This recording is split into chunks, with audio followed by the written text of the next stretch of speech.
This is the Inner Chief Podcast, episode 383. And she came up with this statement that was an attempt for all of us to rewire our thinking. It simply started with, imagine if you could, imagine if this happened, imagine.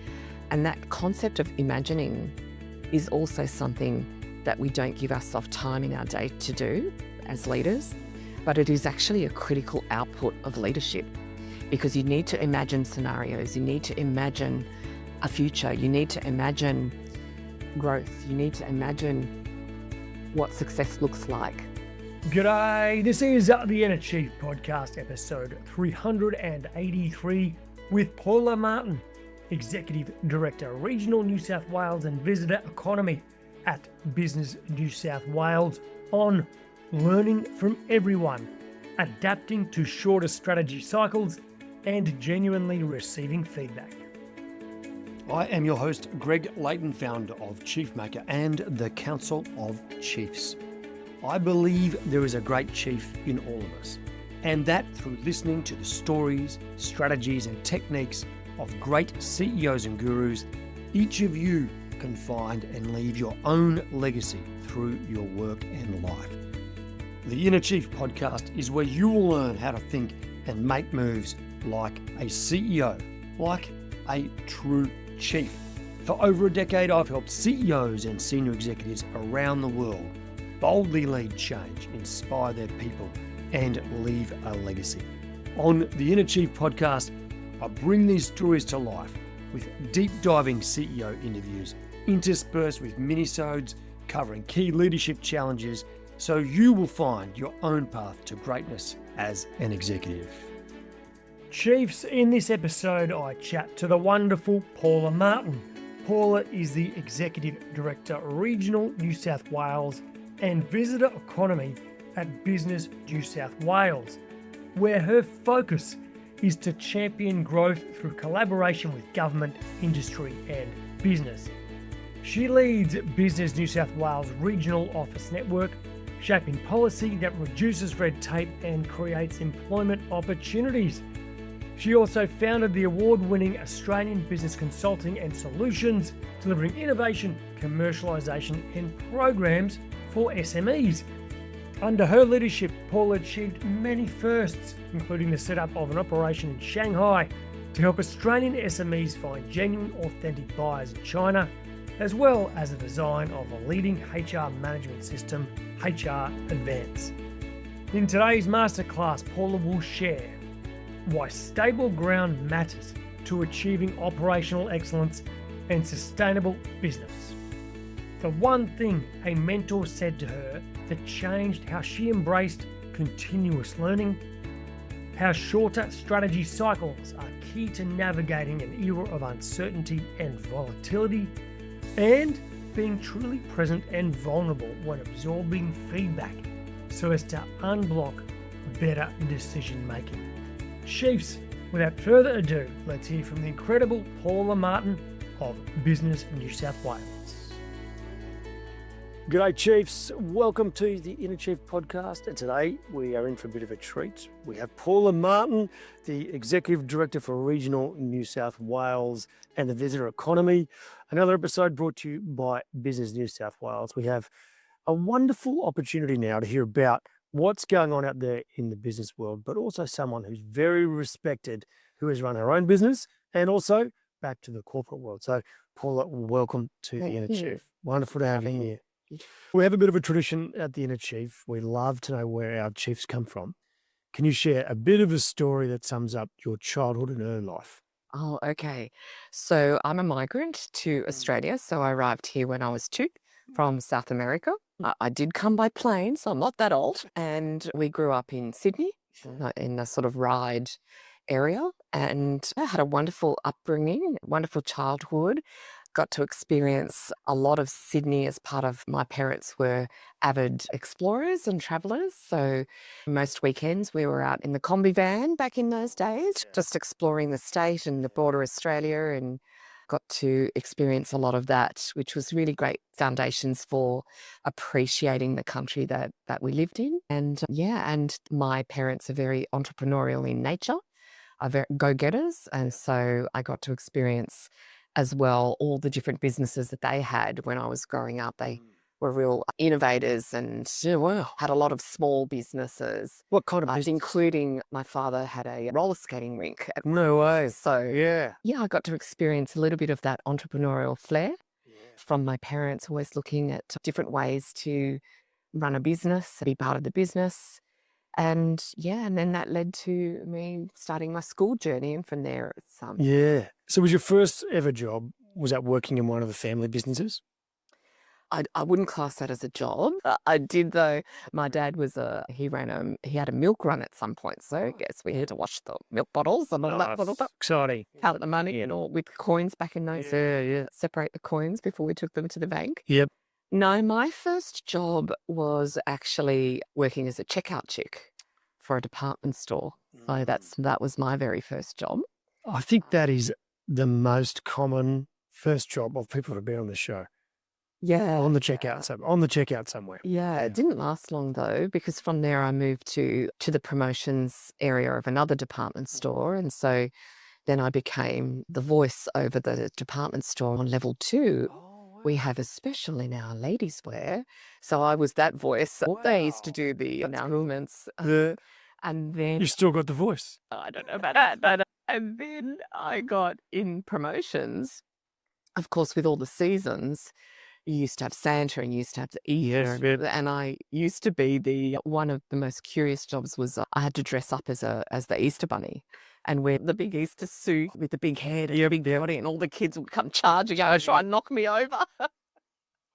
Oh, wow. That was kind of fun. And I used to walk through the shopping centre doing that. So what started off with a great customer service role as a checkout operator. I don't think you can say checkout chick anymore, but checkout operator. I moved on to your promotions and selling services directly. Cool stuff. Okay. First ever car. Oh, definitely a Corolla. Oh, Corolla. Oh, yes, What colour? definitely. Green. Green. Outstanding. Green Corolla. Excellent. Okay. Let's talk about how your sort of career progressed, because you actually started out in the consulting world. Is it KPMG? That was yes, I did work for KPMG for a number of years as the head of marketing for New South Wales. Yeah. But my first job was actually, I'm a marketer by trade. So I was a marketing manager for a software firm, and they specialised in ERP system development, tax accounting. Yep. So my job was actually supporting and promoting those software programs. And actually within that, my very first job, I was made the WordPerfect representative. So this was before Microsoft became a thing. Microsoft Word became a thing. I've forgotten where We used to do WordPerfect is to train our clients on how to use WordPerfect. So, but that only lasted a couple of years, and then the Word became Microsoft became the big juggernaut. So you started out in this corporate world. I'm quite interested in this journey of yours. You started out in corporate, you started your own, and you've sort of come back. Yeah. Well, I think not everyone actually gets to do that. And then I'm sure there's some wonderful distinctions. And that's what I'd really love to get a sense of. Firstly, what drew you to starting your own business? What was that moment? So I worked for large organisations and small organisations. So, but mostly my specialty is professional services. So very much B2B, customer attraction, marketing, sales, and growth of the business. So when you're sitting on that side of the desk and you're working with suppliers, you're very clear about what you want to achieve. And in a way, sometimes you look at these consulting firms to help you solve a problem. And so I found that the innovation component of the problem you're trying to solve usually sat with the supplier. So what I loved about being in the corporate world was that I got to learn all about quality systems, the operations of a business, how do you set up processes, how does the actual structure of an organization work, how does an organization grow, how do you manage workforces, how do you become an effective leader.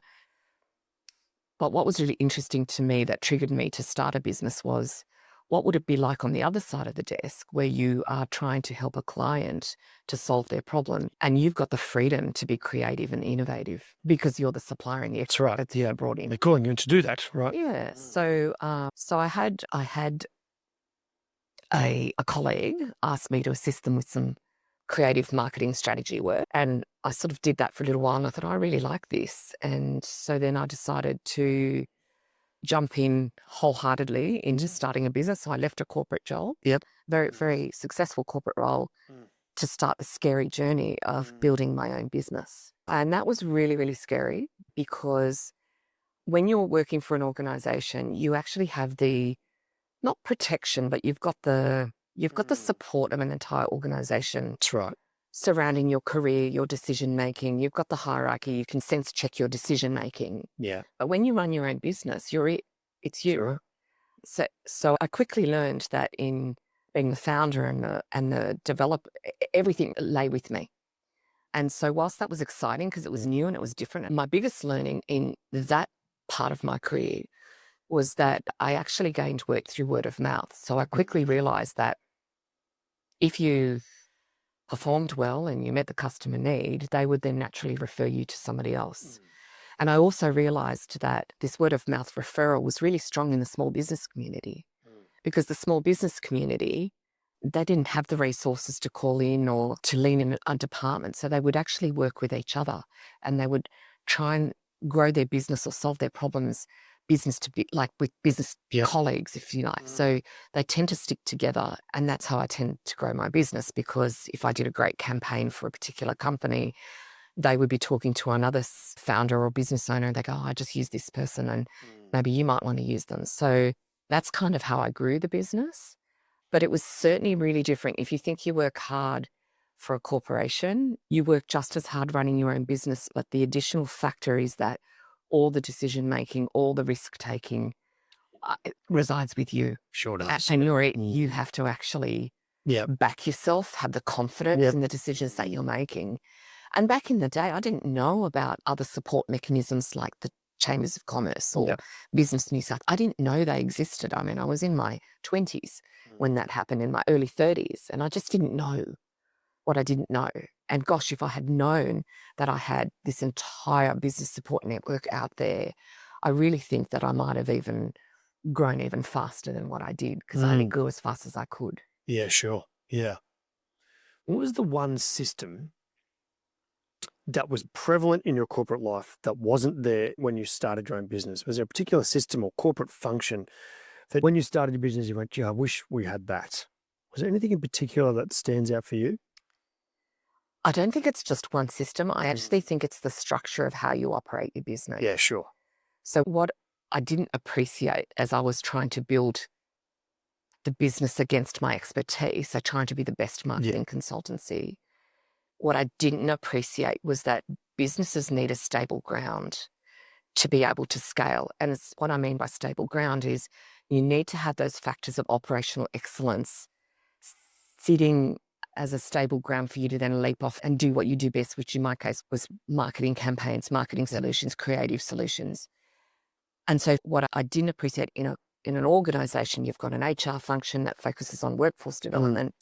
You've got your technology systems that help you to be efficient. You've got strategy that helps you see and keep you on track with your goals. And you've got compliance. When I was running I completely underestimated how much compliance was in running a business. The taxes, the WHO. And there's worse now. IR, all of those things, how you hire pet contractors, those sorts of things. I did not appreciate that at all, because that is performed within a division of a corporation. So I think it's not just one system, it's pulling it all together. I felt like I could do the strategy piece because I knew how I wanted to grow the business, but then it's the operational platform to be efficient, to have the confidence that you're making the right decisions because you've got your systems in place around growth. That was the piece that was completely absent in my business. And that's the stuff that I had to do at 3 a.m. Do you know what I mean? Because you're doing your consulting work or your client work, you're satisfying your client's needs during the day, but then at night is when you actually have to make sure your business is compliant, it's efficient. That's where you do your research around your next big efficient system that you could deploy. Technology, AI, that really wasn't around when I was in my 30s the way that it is now. So you had to do everything step by step and from scratch. Yeah.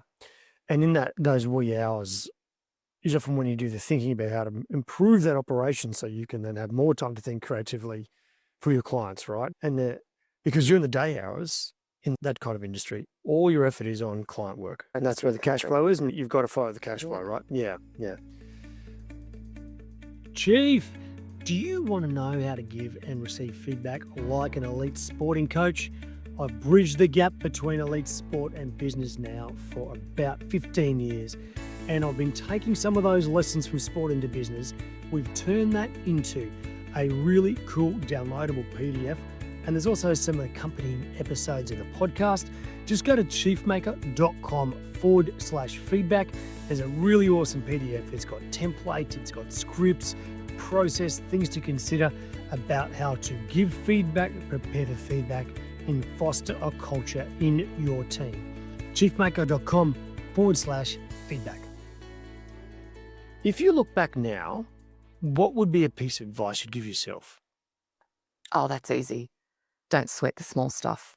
And I know that's a saying that's been said for a long time, but I cannot tell you how true that is.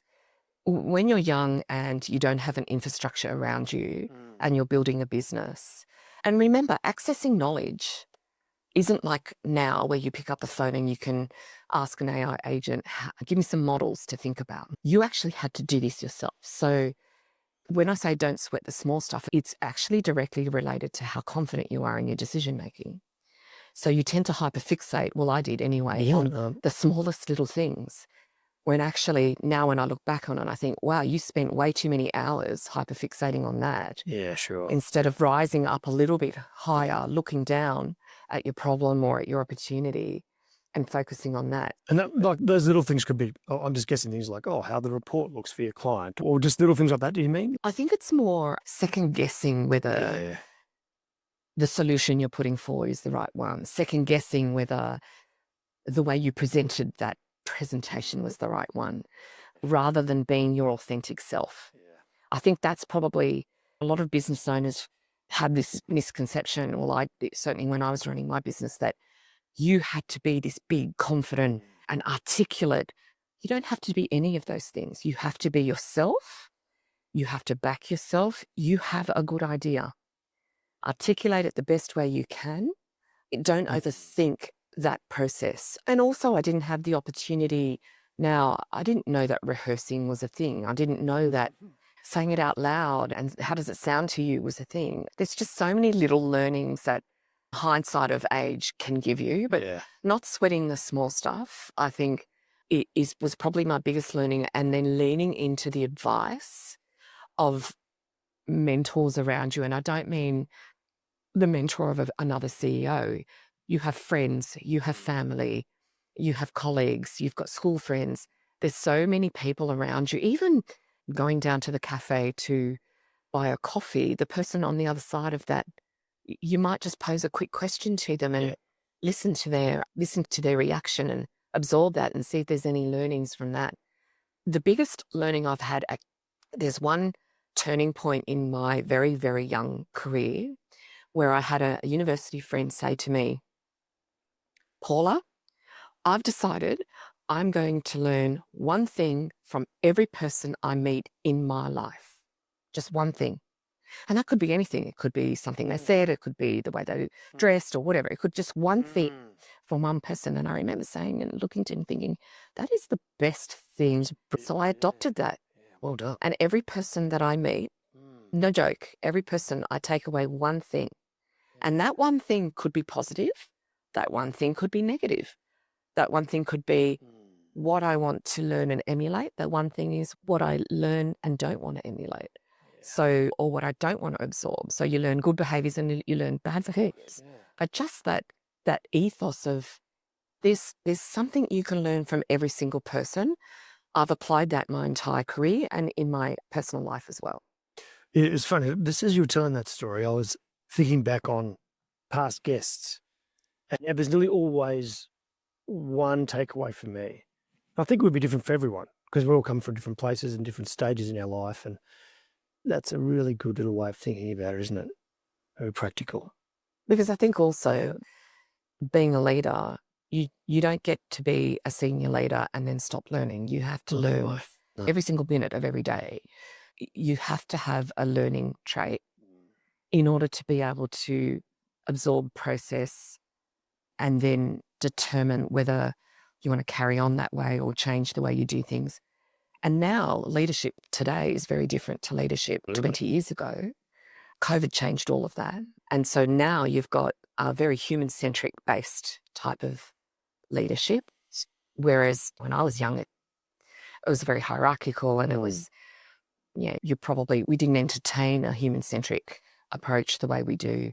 We actually have to operate now because we've got health at the core of our decision-making. Thanks to COVID, that's what was quite pivotal, I believe, in changing the way we lead people. So it's really interesting even watching the journey of leadership change over 3-4 decades that I've been working, changed very significantly. Yeah. Your comment around leaders and that curiosity is really what it's about, isn't it? And I think that's one of the most common traits that I think has come through in this podcast over 10 years is all the best executives and chiefs I've met, remarkably curious. They're just looking for something to learn, to grow from anyone they meet. And then you can always tell when they're not. And when you're not, life just stops, doesn't it? You stop growing. And people can feel it too. Yeah. We just had Paul Nicolau on the show recently, and he's quite remarkable at the way that he's continually trying to connect dots and open doors, and his curiosity is out there. He's trying to fingers in pies. So how do we do this? How do we do that? He's always thinking like that. So now you've got this wonderful job. You've come back to the business world, and now you're at Business New South Wales, and you look after this incredible array of business owners. What are you learning from them? Like, what's the number one trait you see in business owners in this age, going on right now, that you think is just probably the most important for their success? Yeah, that's a good question. I'm not sure that the most important trait has changed too much, because what business owners, but probably what's changed more is the delivery of the strategy. But successful business owners for me are those that are actually risk takers, because you are taking a risk when you are running a business, whether that be a financial risk, an ideological risk, a workforce risk, your personal risk. It's on the line, right? Yeah. Things are on the line. Yeah, but it's more business owners are in business because they're either trying to solve a problem or they have a vision for a better future. So it's kind of like really those two buckets. Yeah. And in order to problem solve or solve a problem or to see a vision of the future, there's a really high level of risk that's required to enable the solutions to both of those things. And I don't think that's necessarily changed from when I was a young worker to being a more mature adult now. Yeah. I don't think that level's changed at all. You have to have, for a successful business leader, you have to have that fire in your belly, that curiosity, that willingness to stay on course. And no one's going to change that for you. You can take all the feedback in to be able to determine different ways to execute, but you can't teach initiative. You can't teach fire in the belly. You can't teach drive. That's a dimension that is just inbuilt. Some people have it and some people don't. I think what has changed is potentially our decision-making framework, because 20 years ago, we didn't have to factor in environmental impacts, workforce impacts, health impacts. The world's changed in 20 years. We're a lot more aware of the environment that we're operating in. We're a lot more self-aware as human beings even. So I think that component has changed in your process of being a leader, but not necessarily what hasn't changed is the intention of why you started that business in the first place, and that energy and that drive that you want to make a difference in whatever field you choose. But the process of executing that as a leader has changed significantly because we have a lot more information available to us now, and we've got to process that. And certainly what's different now is a leader has to be a healthcare provider, has to be a family, has to be a compliance officer, or all the different levels, aspects of running a business. That leader has to have all of that in their pocket now, whereas 20 years ago, potentially that was a little bit more immature. Yeah.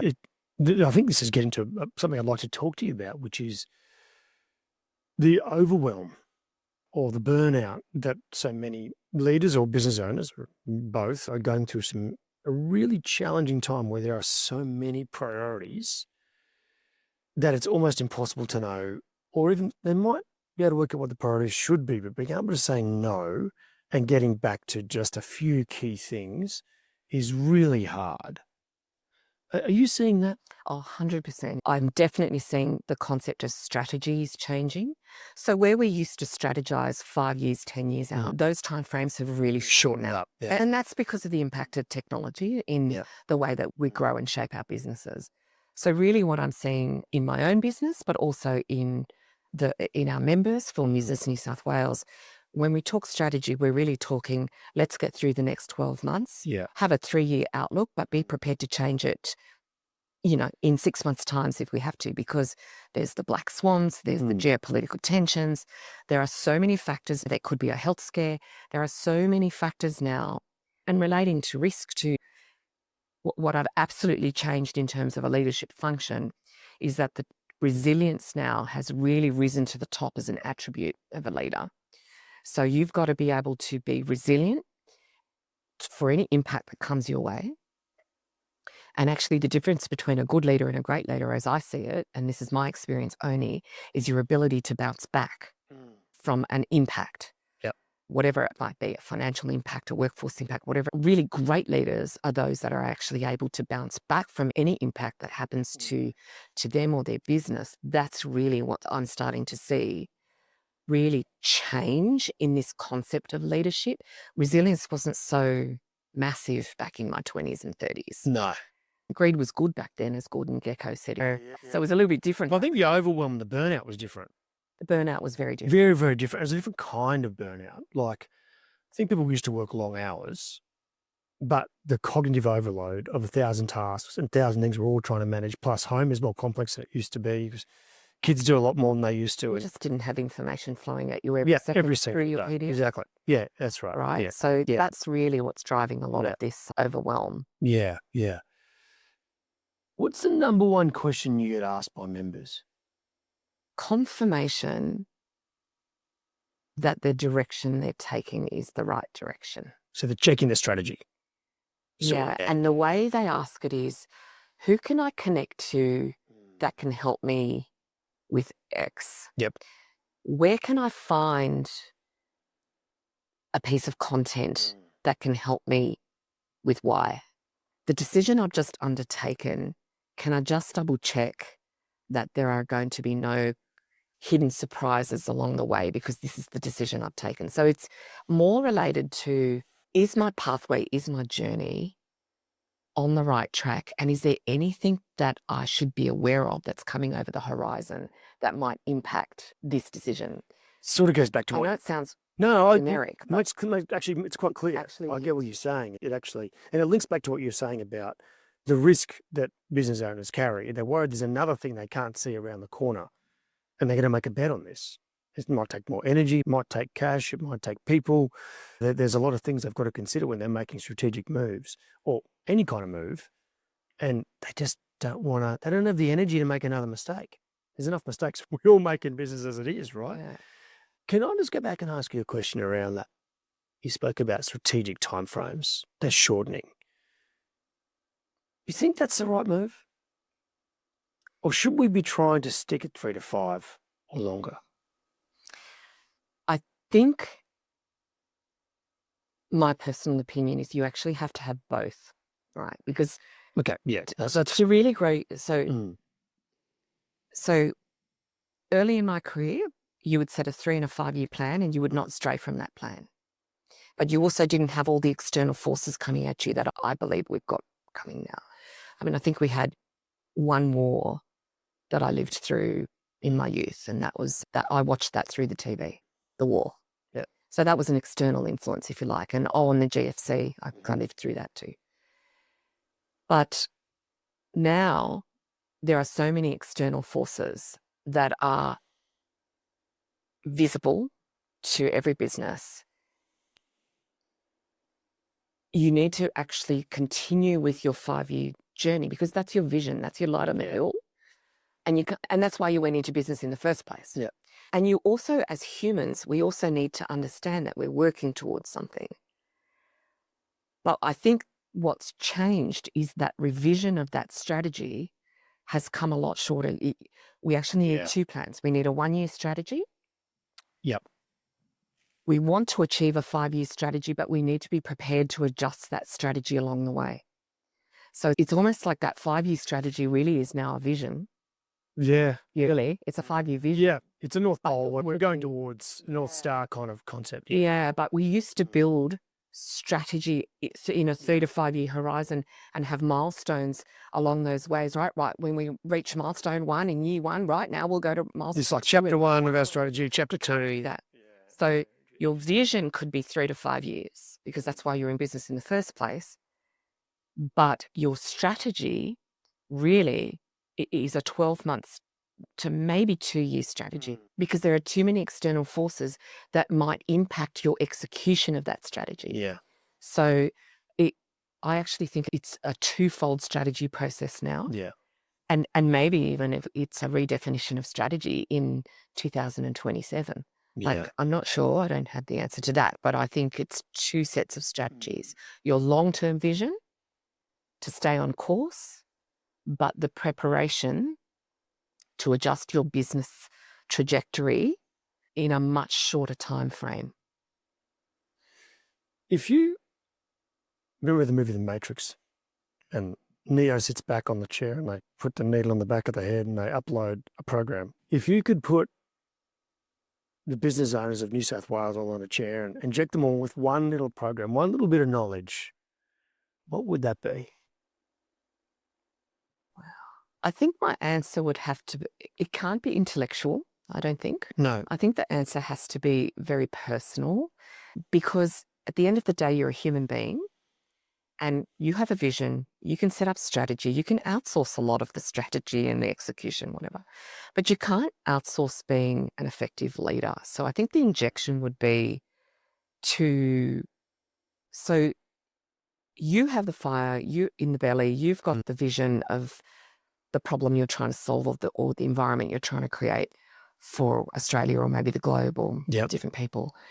But as a leader, it takes a lot of maturity and humility and guts to listen to the people around you as well. And if I could inject the ability to allow yourself to be vulnerable enough to potentially share the challenges that you have as a leader with people that you trust and hear and accept the feedback without being defensive with that feedback, really listen to, because sometimes your problems can actually be resolved by the least expected thing. It could be your child. It could be your cousin. Got to have your receptors up, right?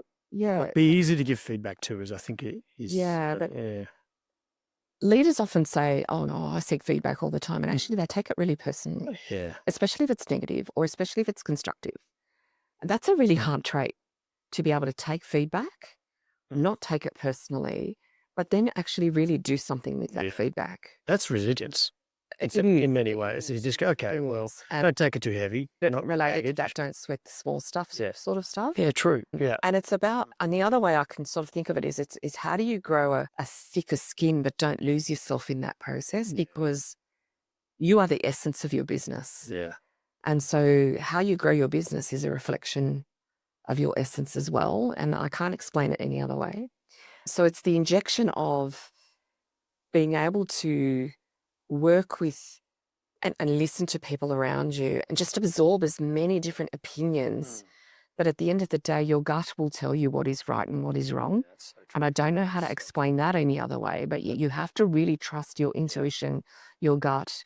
It could be a female-oriented trait, I'm not sure. But for me, it's your gut is saying to you, I really like that. I'm not sure if that will work, but I'll give it some thought.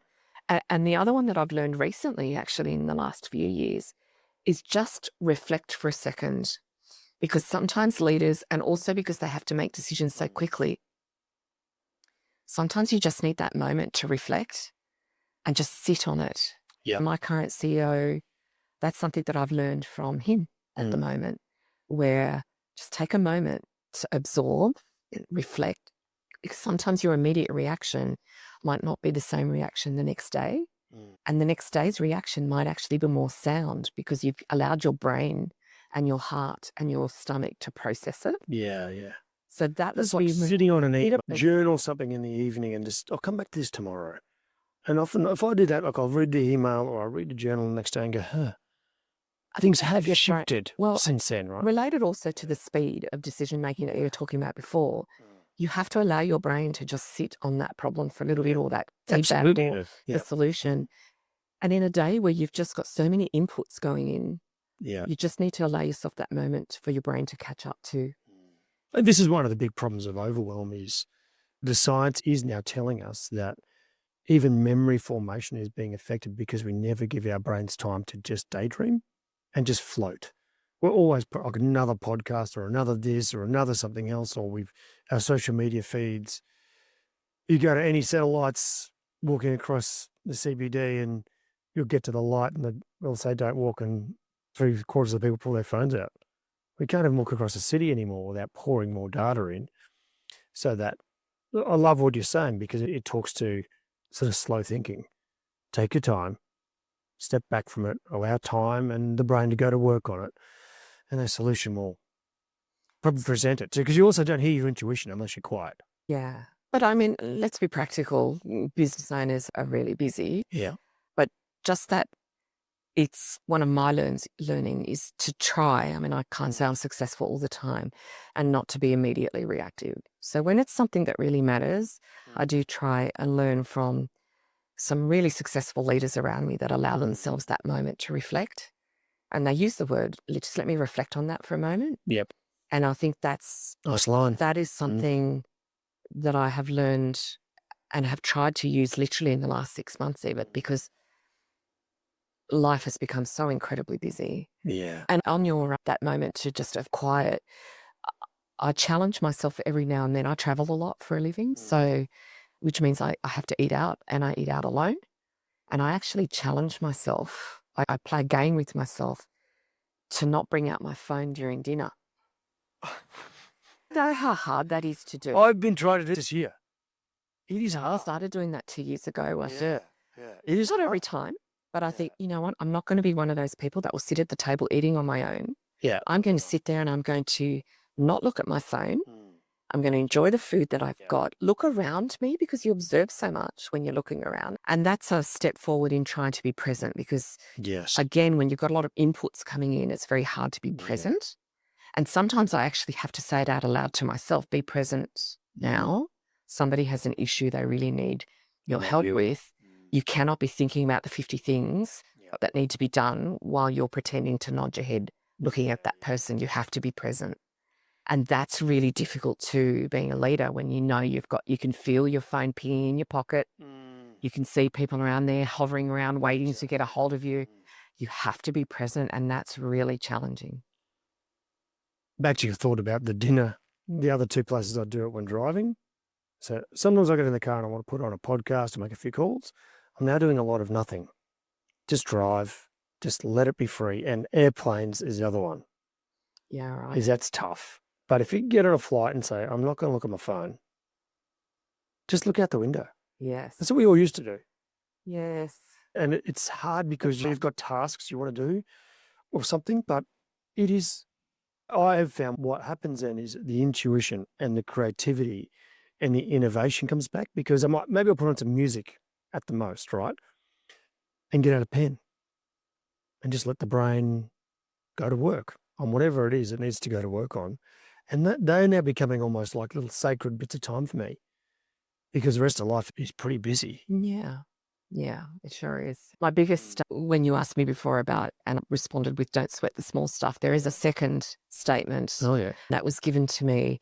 It was actually one of my staff members, and she was responsible for my product development team. And she came up with this statement that was an attempt for all of us to rewire our thinking. It simply started with imagine if you could, imagine if this happened, imagine. And that concept of imagining is also something that we don't give ourselves time in our day to do as leaders, but it is actually a critical output of leadership because you need to imagine scenarios, you need to imagine a future, you need to imagine growth, you need to imagine what success looks like. And there's a core differentiator between us and AI. Yeah. Your imagination is your great gift that AI won't be able to replicate. But it also stimulates the side of your brain that allows you to think outside the square. Yeah. And you need to remember to do that. I mean, there are different types of leaders. Some leaders are really great at systems and processes, and other leaders are really great at creating a vision and really thinking about problems in a very different way. There's all sorts of types of leaders, but if you can change even your language to say, imagine if, when you're trying to solve a problem or trying to come up with a solution, I think that changes the output and the solution. Sure does. Sure does. Righto, Chiefs, more from Paula in a minute. Now, recently we had Mr. Energy himself, Paul Nicolau, Executive Director of Business Sydney, on the show. We spoke about the 3 Ps of building an insanely valuable network, daring to be different and making people happy. Here's what Paul had to say about genuinely connecting with people. I mentioned to you before my phrase of daring to be different, but also we want people to walk away going, you know what, I had the best time of my life and I'm going to come back. Why? Because you delivered an event or a program or an initiative that is so important, but so passionately delivered, and that's what I want. And you want to surround yourself with people who are going to follow you on the journey. It's not about Paul Nicolau. It's not about Paul. A lot of people say, oh, it's Mr. Sydney or it's, Paul Nicolau, blah, blah, blah. But whenever you do a post, it's Paul Nicolau. It's about other people. You can listen to that superb conversation with Paul Nicolau by going to chiefmaker.com/382. And while you're there, you can subscribe to the podcast and check out all the other great interviews with our chiefs and gurus, as well as all the minisodes by going to chiefmaker.com/listen now. Righto, Chief, let's get back to our chat with Paula Martin of Business New South Wales. So when you came back to the business world and now working for Business New South Wales, you're coming with a new lens on the corporate world. Did you bring something new in and go, oh, wow, because I was in it before, I never noticed that. But now when you're back in it, do you notice something different now? And does that help you in any way? Oh, 100%. So the blessing that I have had working for Business New South Wales is it's one of those organisations that, because it's purpose-driven, completely purpose-driven, it also has an ethos and a culture that allows you to be creative in your thinking, but also allows you to test some of that creativity in some solution design. So when I was being a consultant, I was the one being asked to come up with solutions. So I really had to think outside the square because I was the expert that was being brought in to help an organisation with an issue. The career that I've had with Business New South Wales has been that perfect blend of being able to listen to what the problems are with our members and the business owners, which are our members, to be able to have the privilege of kind of looking down across the state and spotting. So I also, like you were talking about some other people you've interviewed, the way I think is in dots.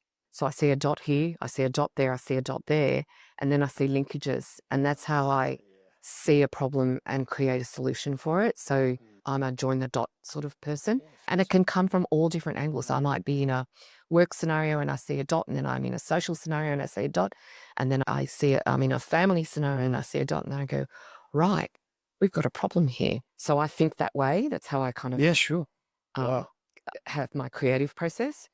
And with the career that I've had with Business New South Wales, I've been able to use that thinking style, but draw on the environment around me, being our business leaders, to then be able to serve back, provide a service back to those business owners to help them find a solution to their problem, whether it be compliance or international trade or marketing or HR issues or business growth issues. So I've been able to sort of utilize my consulting background, but also work with our members to help solve either really operational issues, but also solve really big landscape issues. How do we lift the economic capacity of the region that we live in to create an environment that allows these businesses to flourish? And that means we need to look at the structure of towns and the infrastructure and the transport and the way industry is developing. Like They're big, juicy topics, aren't big- they? They're fascinating. big picture fit. This is what Business New South Wales has allowed me to do.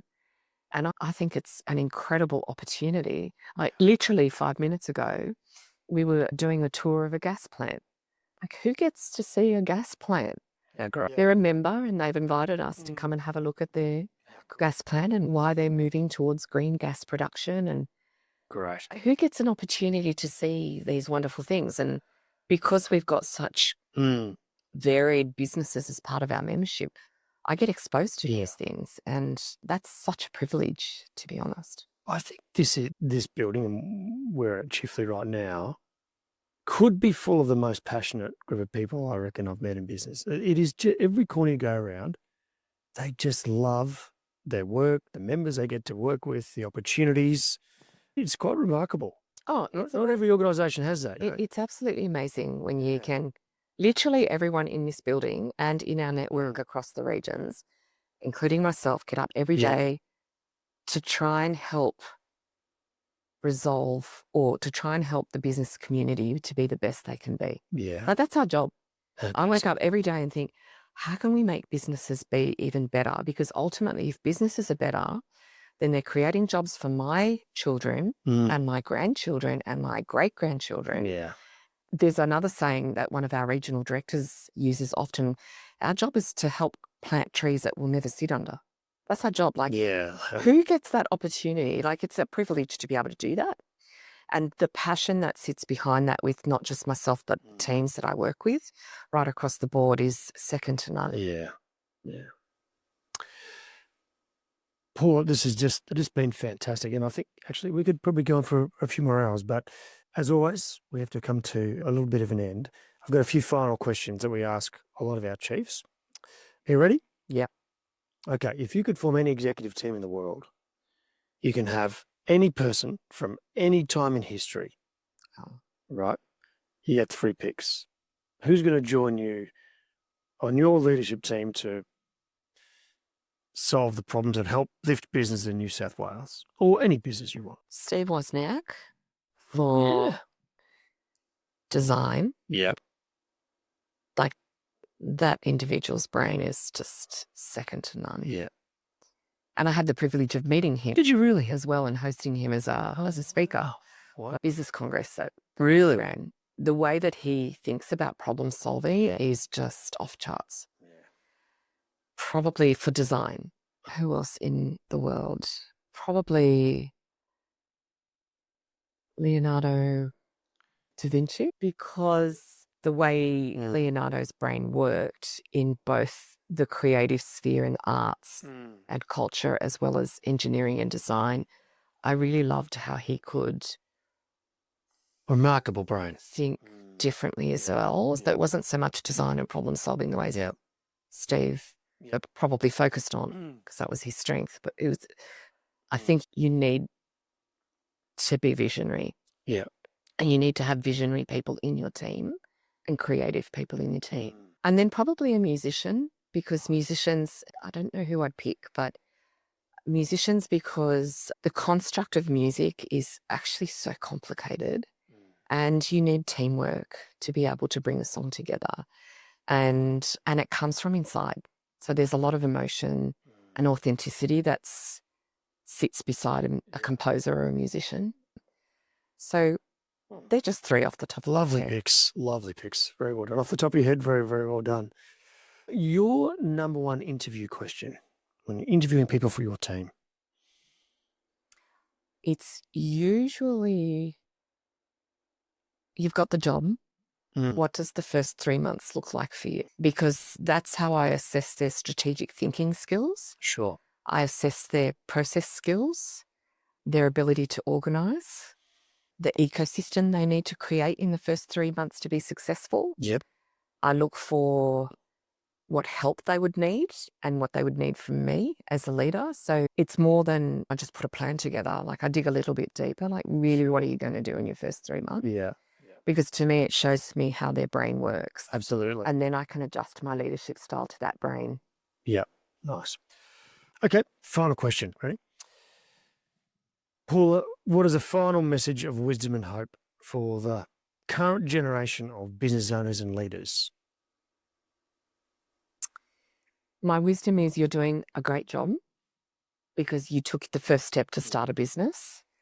So do not doubt that decision.